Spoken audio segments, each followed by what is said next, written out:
The Pasuk tells us, Va'avraham zokein bo bayomim. And there's a very interesting medrash on that Pasuk, which says the following. Omar Rav Achoy, Yesh lach odom shehu bezikna ve'ene beyomim. V'yesh lach odom shehu beyomim ve'ene bezikna. And the Medrash says, while there are people who have zikna but are not zeiche to have yomim, which means they have old age but somehow they don't come with all their days. And there are people that bo bayomim, they come with their days but they don't have zikna. But in the case of Avraham, v'Avram zokein, but not only did he have zikna, bo bayomim. Now what does that mean? And an Adam Gadol once explained that the term zikna as used in this medrash and is meant in the Pasuk, zikna means the past. There are people that have zikna. They're rooted to the past.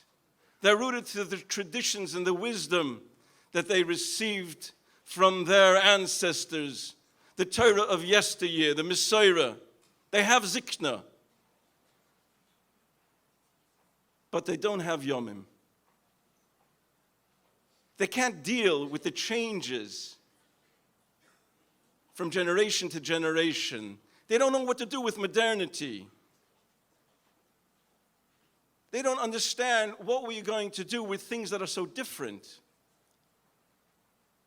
There are people, those people, the gewaltige Yidden, but they come with zikna, but their issue is they are living in the past.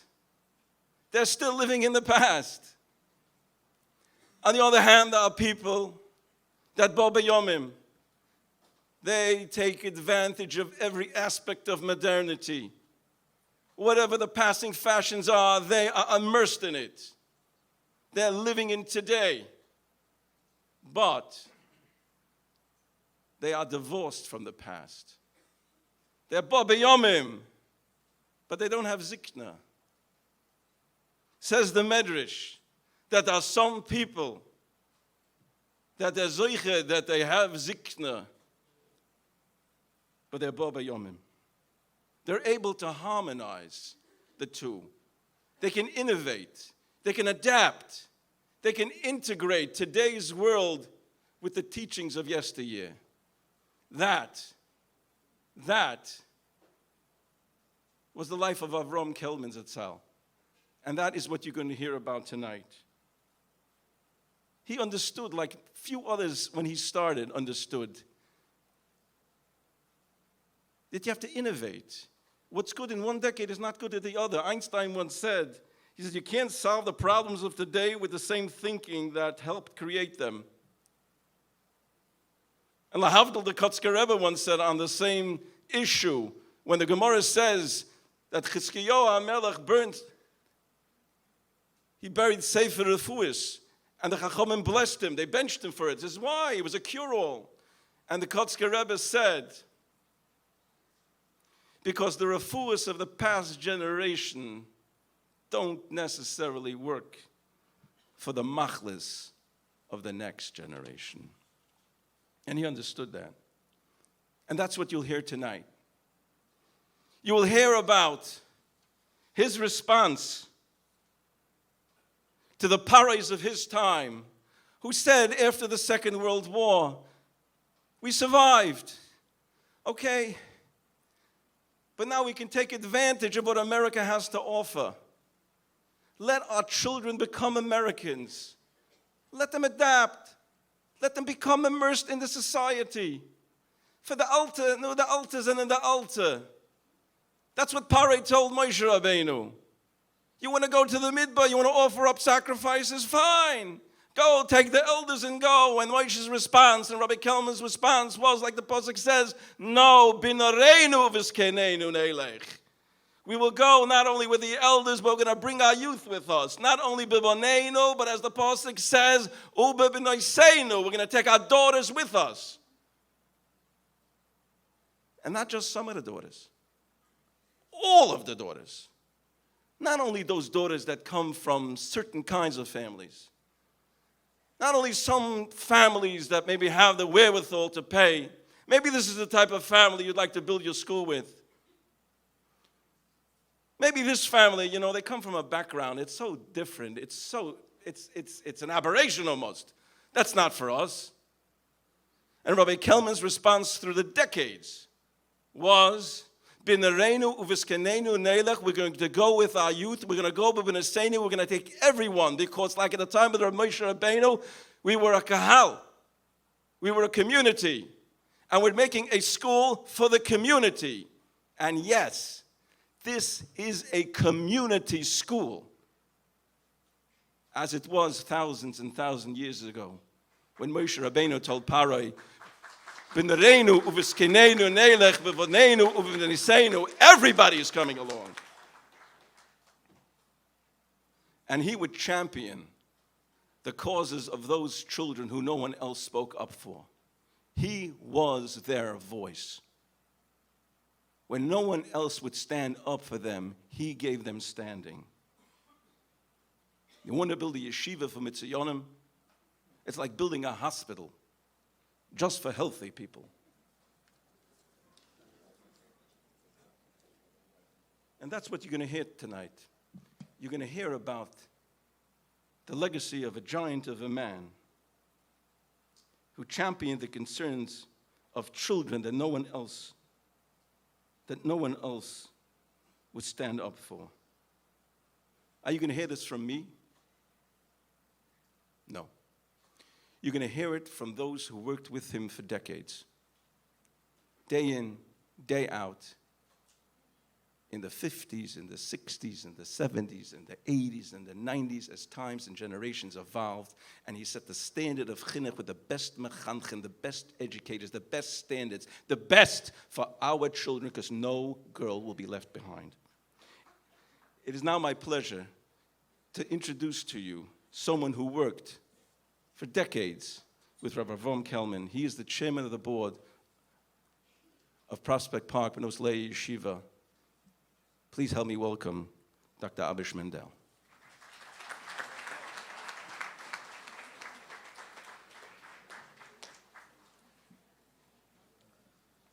I asked to go first, but I didn't know I'm going to be backed up to this speech here. Easy. All right. I didn't start in the 50s, or the 60s, or the 70s, but close. Good evening, everyone, and welcome to the Bnos Leah Prospect Park dinner. On behalf of the board, I would like to express my gratitude and thanks to each parent and grandparent that's here tonight to further champion the partnership between the school and the home in educating our girls. I would also thank everyone who came simply for our Hakaras Hatov to Rabbi Avram Kelman Zatzal, because that's who we all owe our Hakaras Hatov to, especially those who today, like myself, have children and grandchildren who are following in the Messiah because of the education they received here. I would also like to thank Rabbi Leib Kelman, our principals, the teaching and administrative staff for their dedication to our children and their tireless efforts on that behalf. A special thanks to the administrative office staff who helped make this dinner a success. And I would like to thank my fellow board members who worked so hard to make sure we reach our financial goals and make this tribute tonight a true pleasure to attend. Lastly, although he's not here, all those who will be in the building tomorrow, please tell Tony I gave him a shout out, because he does a great job of making sure the building runs smoothly on all conditions. As everyone knows, the dinner tonight is dedicated to Rabbi Avram Kelman Zatzal. Tonight we have mixed emotions. The founder and the leader of the yeshiva has passed, truly a sad moment. However, tonight we also celebrate the unbelievable achievements of this one man and the legacy he leaves behind, both for his family, the yeshiva, and for Klal Yisrael. Only the Jewish people can move from a sad moment to a happy moment, because we understand whatever happens is a result of what the Rebbeinu Shalom wants it to happen. So tonight we are both sad and we celebrate the achievements of this one man. After the Holocaust, as BC mentioned, the Rosh Yeshivas like Rav Aaron Kotler Zatzal, the Klosenberger Rebbe, and other Hasidic Rebbes and Rosh Yeshivas were pained by what would happen with our Messiah, what would happen with our Torah after such a churban in Klal Yisrael.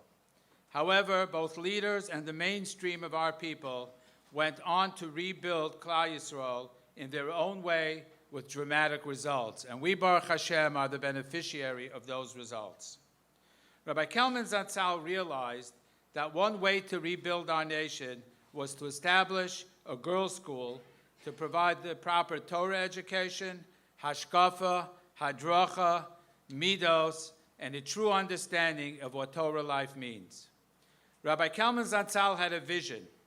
Rabbi Kelman had a drive to accomplish his task second to none. Rabbi Kelman had the perseverance and the determination to see his vision come to life. For over 30 years, I watched Rabbi Kelman never give up on ensuring the success of the yeshiva and realizing his dream. On a little bit of a side note, General MacArthur once called in his troops and said, "Guys, we have to move back." And they were all in shock. "Are we retreating?" And he said, "No, we're not retreating. We're just going to find another solution to our existing problem." So too, Lahavdil, Rabbi Kelman never gave up on any student.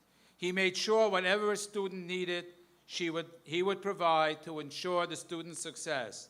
Whether it was a school issue or a home issue, Rabbi Kelman dug until he realized the problem, and then he found the appropriate solution. At the same time, Rabbi Kelman loved to teach and write and impart his wisdom to the girls.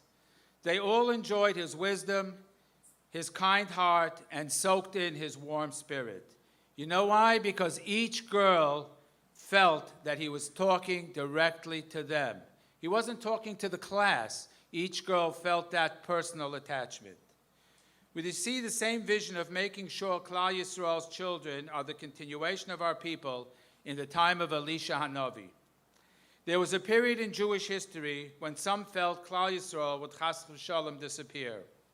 We find Eliyahu himself telling the Rebbeinu Shalom, whatever that means, "Ani noser levad." I am the only Navi not preaching on behalf of the Avodah Zarah Baal. This was a very, very low point in Jewish history. Hashem answered Eliyahu, "A leader can't talk this way." Hashem tells Eliyahu to appoint Elisha as a new Navi for the nation. Elisha knew what to do to rebuild Klal Yisrael, and he went ahead with his plan. Fast forward another generation or two, the Gemara in Sanhedrin tells us that from Dan to Beersheba, north to south, there wasn't a man or a woman who wasn't well versed in Tumah and Tahara. We see Elisha was successful in turning our nation around in a very short period of time. What was Elisha's secret? How was he able to accomplish this task? The secret can be found in a story in Malachim Beis, Perek Dalet. The Navi tells of Naaman, the general of Aram, and Naaman was a very successful general who made his country great through various wars. At the time, a young Jewish girl was captured and worked as a maidservant to the general's wife. One day, this girl notices that the general suffers from some form of tsaras. She suggests to her mistress that the general go to Elisha Hanavi, who can cure his ailment. The message was transmitted to the general and then to his king, the king of Aram. Before anyone knew it, the general was on his way to Eretz Yisrael. He had with him gold, silver, and a letter from the king of Aram to the king of Israel that the general be cured. When the king of Israel heard this, he tore his clothes and said, "Am I Elohim? Can I give life? Can I take it away? Can I cure somebody?" His thinking was that probably the king of Aram was looking for an excuse to start a war. Oy vey, he said to himself, what am I going to do? How am I going to solve this problem? When Elisha heard this, he immediately sent a messenger to the king and told him to send the general to him. Elisha told the general what to do. It took a lot of convincing to get him to agree, but he ultimately complied and he was healed. What do we see from this story? A young girl sees a man with saras, and what's her first thought? The Navi, Elisha, the Rosh Hashiva, the Rebbe, so to speak. The king of Israel doesn't even think of the Navi. He's busy wondering, what am I going to do? How am I going to solve my problem?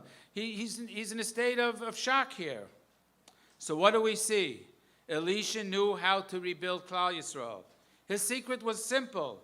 Teach Torah, give over our Messiah to our children. Remember, the yeshivas don't always want to acknowledge this, but it's the girls who transmit the Messiah each day in the home. It's V'al titosh Torah simecha, we say every day. It's the girls who build the Torah Dika home. It's the girls who show the hadracha in each home. And today, the girls also help show hadracha in the workplace.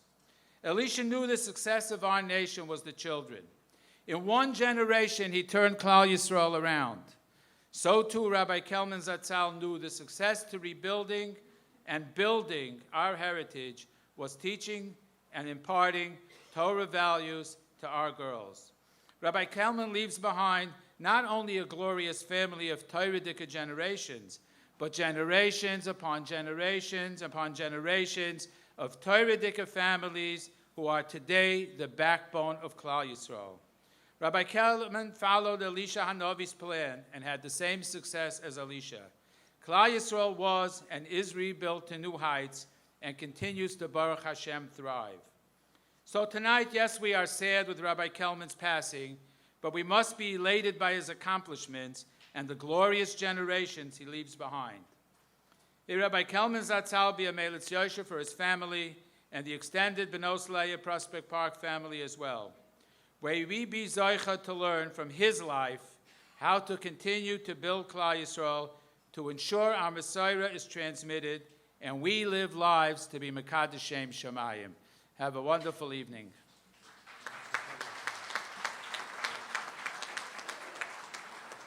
Thank you, Abish. So the story is told about the famed Rabbi Yosef Kahaneman in the Rosh Hashiva of Ponevezh. For those of you who know, Rav Kahaneman was not only a legendary Godel, a giant in Torah, but he was also a master fundraiser who scoured the world to help build the Bnei Brak Moisev of Ponevezh. And in the early years, when he was looking for people that he could ask for money, he was told that there's a big Gvir in one city, and he should perhaps seek him out. And he did. And right before he was about to go to visit this Yid, that he was told, this Yid you're going to? This Yid's going to take one look at you. You're going to walk into his house. He's going to see your big hat and your long frock and your long beard. And it's not for him. He's totally non-Orthodox. He's actually anti-Orthodox. There's no way you're going to get a penny for him. Well, those of you who know the legendary Rav Kahaneman, and Rav Kahaneman was not deterred. Nevertheless, he said he'll try. So he walks into the gentleman's house. The man opens up the door. He sees what's going on. A Yid with a big hat and a long beard and a long frock. And he's here to collect money for Moiseh Torah in Bnei Brak. So he invites him in and he starts to talk. He says right away, listen, Rabbi, this is not for me. This is not for me. He says, well, don't you believe, says Rav Kahaneman to the man, that the importance of Jewish education to continue the legacy of our people? And he says, yes, I do, but this is too much. He says, if you would have a school where they don't have to wear yarmulkes and they don't have to put on tzitzis, and that's how you want to educate your kids, it's okay. So Rav Kahaneman said to me, listen, if I would make such a school, you would pay? He says, I would pay. He says, and he may ask Rav Kahaneman, and you would make such a school? He says, I would make it on one condition. He said, what? If you pay for the entire building, that I will make such a school. And the man agreed. And next year, when he was invited to the Chanukas Habayis, he must have been shocked or perhaps horrified when he saw the big sign on top of the building which said, welcome to the new Bnei Brak school for girls. No yarmulke, no tzitzis, no problem. No school uniform. Not everybody that builds a girls' school is zoiche that they have one fundraising event and it's done. In the case of this school, it took years and years, decades and decades, brick by brick, class by class, pupil by pupil. It was built through sweat and haravanya and a tremendous effort and passion. Why? Only because of one reason. Because Rabbi Avram Kelman had a passion for chinuch habanos. It was his life's dream. It was his life's work. This is his true legacy, chinuch habanos. Tonight, we are fortunate to have someone that's going to speak on this topic. He's one of the most sought-after speakers in the Jewish world, who delivers his remarks with a rare blend of content, wit, humor, and passion. Ladies and gentlemen, please help me welcome Rabbi David Orlovsky.